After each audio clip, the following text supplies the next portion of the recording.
ॐ त्र्यम्बकं यजामहे सुगन्धिं पुष्टिवर्धनम् उर्वारुकमिव बन्धनात् मृत्युर्मोक्षीयमामृतात्।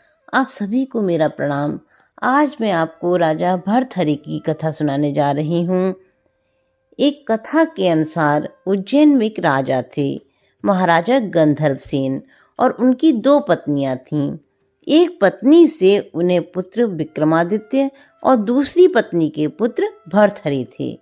गंधर्वसेन के बाद उज्जैन का राजपाट भर्तहरि को मिला, क्योंकि वे बड़े थे। राजा भर्तहरि की 2 पत्नियां थीं, लेकिन उन्होंने तीसरा विवाह किया और उनकी पत्नी का नाम था पिंगला।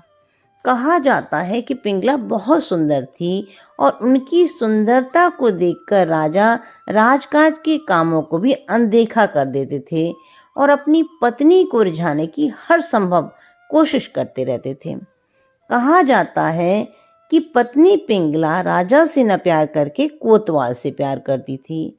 एक बार की बात है कि उज्जैन में उस समय एक तपस्वी गुरु गोरखनाथ आए। जब वे दरबार पहुंचे तो भर्तहरि ने उनका खूब अच्छी तरह से आदर सत्कार किया।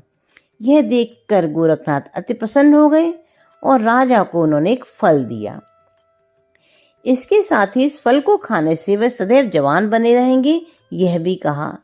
इस फल को राजा ने पिंगला को दे दिया, लेकिन पिंगला ने वह फल खुद नहीं खाया, बल्कि अपने प्रेमी कोतवाल को दे दिया। कोतवाल एक राजनर्तकी से प्यार करता था और उसने चमत्कारी फल उसे दे दिया ताकि राजनर्तकी सदैव जवान और सुंदर बनी रहे। ऐसे में राजनर्तकी ने फल लेने के बाद सोचा कि अगर वह फल खा लेगी तो हमेशा जवान और सुंदर रहेगी। ऐसे में उसे यह कार्य हमेशा करना होगा।